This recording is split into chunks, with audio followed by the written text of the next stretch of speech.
Assalamualaikum warahmatullahi wabarakatuh. Salam budaya. Jumpa lagi para sedulurku semuanya di seluruh Nusantara di dalam channel Saumas 81, channel yang menceritakan tentang sejarah-sejarah para leluhur-leluhur kita, orang tua kita yang soleh dan solehah, dan juga amal dan amalannya serta spiritual yang saya jalani secara pribadi. Izinkan di kesempatan malam hari ini saya ingin memberikan sebuah wejangan tentang adab dan manfaat ritual niat doa mandi Sunan Gunung Jati.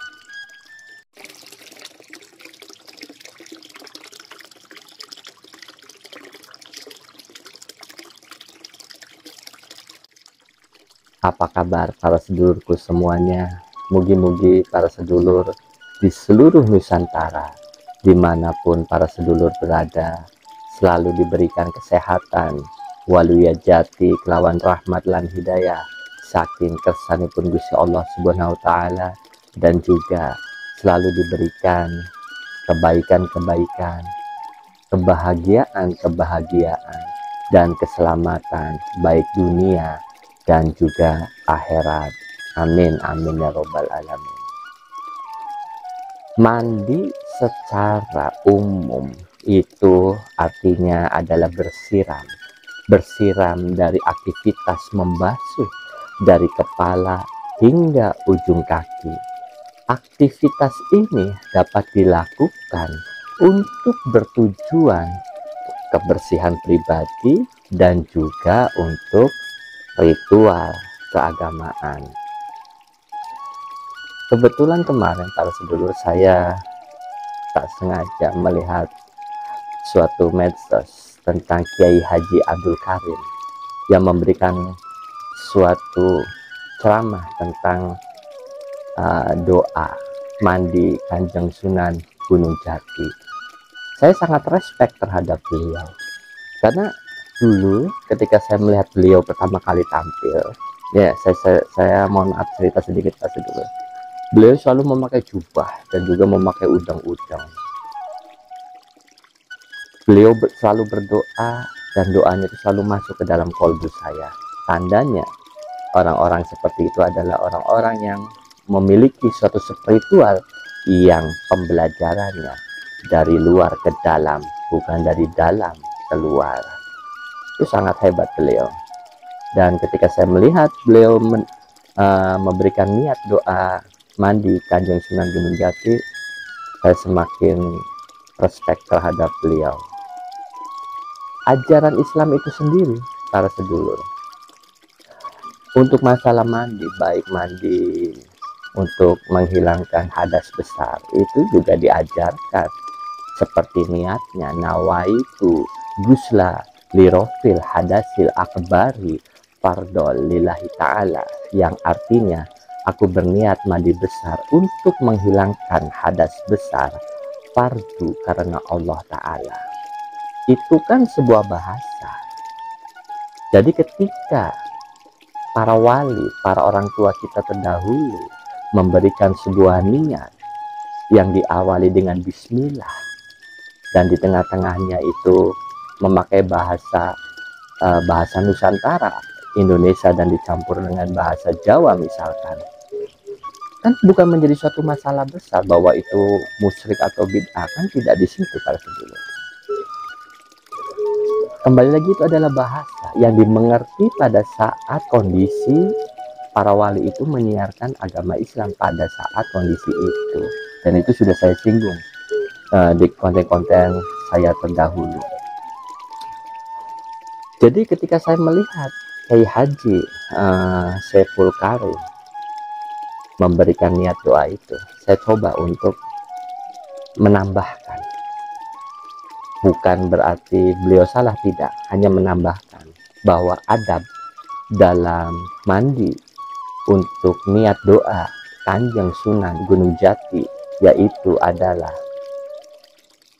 yang pertama, para sedulur, memberikan suatu ucapan ucapan terima kasih kepada sarana berupa air itu sendiri. Maksudnya gimana ucapan terima kasih ini? Kadang kita juga tidak mengerti ya, bahwa yang diajarkan beliau kepada diri saya pribadi ini yang bodoh ini adalah antara hablum minallah dan hablum minannas, di tengah-tengahnya itu ada satu poros, yaitu keseimbangan. Dan keseimbangan inilah yang disebut dengan hablum minal alam atau tadabur alam. Nah, di dalam pertengahan ini, hablum minal alam ini, itu terdapat air, udara, api, tanah, tumbuhan, binatang, dan lain sebagainya. Karena mereka juga makhluknya Allah. Cuman kita tidak paham dan tidak mengerti bahwa mereka juga hidup dan ada di antara kita. Yang kita tahu adalah hablum minallah dan hablum minannas. Ucapkanlah terima kasih kepada air, karena dengan sarana air inilah kita bebersih. Tiba-tiba api besar sendiri, bebersih dari segala macam kotoran, baik kecil maupun besar. Kan sarananya berupa air, makanya kita berterima kasih kepada air, kepada makhluk Allah ini. Lalu niat, yang saya tahu niat doa mandi Sunan Gunung Jati, yaitu niat ingsun adus banyu suci, suci dening banyu, suci dening Allah, suci badan jasmani dan rohani, jasmani roh hidupku. Allahu Akbar, Allahu Akbar, Allahu Akbar, Allahu Akbar, 21 kali dari kepala sampai ke ujung kaki. Allahu Akbar 21 kali. Setelah itu para sedulur bebas, boleh sabunan, boleh sampo, dan lain sebagainya. Itu yang saya tahu Pak Sedulur. Untuk lebih lengkapnya dari macam-macam versi dari doa niat untuk mandi dari Kanjeng Sunan Gunung Jati, mangga kita saksikan videonya dari Kiai Haji Syaiful Karim. Mangga. Bismillahirrahmanirrahim. Ya, Bismillahirrahmanirrahim. Niat ingsun adus banyu suci, suci dening banyu, suci dening Allah, suci badan rohani jasmani, jasmani roh hidupi. Allahu Akbar. Niat ingsun adus banyu suci, suci dening Allah, suci badanku kabeh, mulia tan kenaning lara, mulia tan kenaning tua, kun fayakun birahmatika ya arhamar rahimin. Niat ingsun adus banyu esuk, mas gendega mas lulut, niat ingsun adus banyu sekar staman, siniramirah den lurupi inten, sarining retna kumala, dadaku biar cahyaku Muhammadiyat, ya ingsun sejatining manusia, ana sukma mangan cahya, ana cahya mangan sukma, sarining bumi, sarining buana, ya Allah kang meleksa jege. Leluhur kita di Nusantara itu ngajarin mandi aja selengkap itu.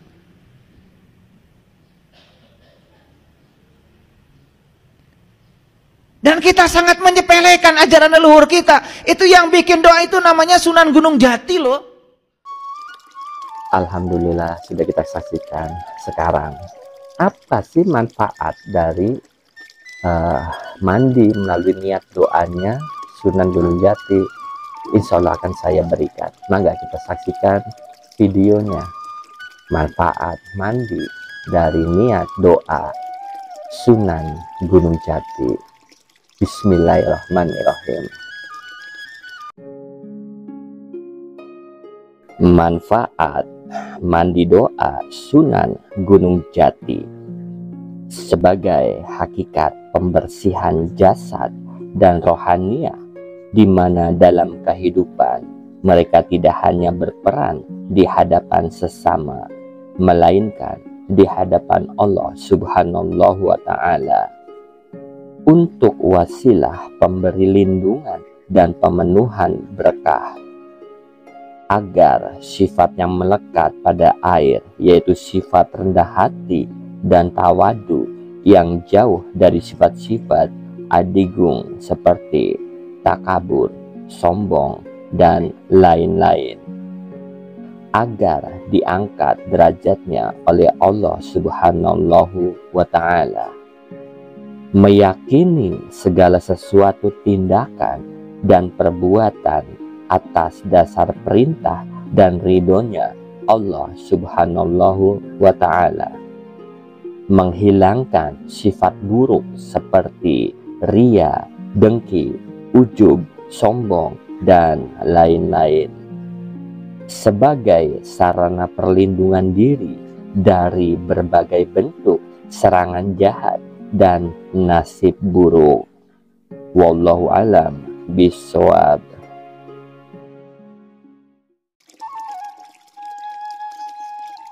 Dari tahap-tahap yang sudah kita sama-sama dengar tadi, bahwa segala sesuatu, sarana, perangkat apapun yang menyangkut tentang manusia itu sendiri, kita selalu membutuhkan makhluk-makhluk Allah yang lainnya. Makhluk-makhluk di sini ya berupa air, api, kayu dari tumbuhan itu sendiri, dan juga mungkin binatang yang lain berupa daging. Terkadang kita tidak berterima kasih kepada mereka. Sekali-kali pada dulu peluk itu pohon, ucapkan terima kasih kepada pohon sudah melindungi diri kita dari sinar matahari, memberikan buah, memberikan kayunya buat kita. Apakah kita pernah berterima kasih kepada pohon itu? Sedangkan Allah juga pernah berfirman di dalam Al-Quran bahwa tumbuh-tumbuhan juga berzikir terhadapku, hanya zikirnya tidak diketahui oleh manusia itu sendiri. Bukankah seperti itu kurang lebihnya para sedulur? Mudah-mudahan dengan penjabaran yang saya berikan malam hari ini menambah wawasan, terutama diri saya yang bodoh ini, dan lagi belajar untuk berbuat benar, dan juga mungkin untuk para sedulur-sedulur di Nusantara untuk menambah suatu nilai budaya dari kota Cirebon itu sendiri. Mudah-mudahan bermanfaat. Mau dilakukan, mangga silakan. Insya Allah mudah-mudahan bermanfaat dan mendapatkan ridhonya Gusti Allah Subhanahu wa Ta'ala. Kula pamit para sedulur, mohon ampura jika ada kesalahan munalan muni, kula mohon maaf. Assalamualaikum warahmatullahi wabarakatuh. Salam budaya.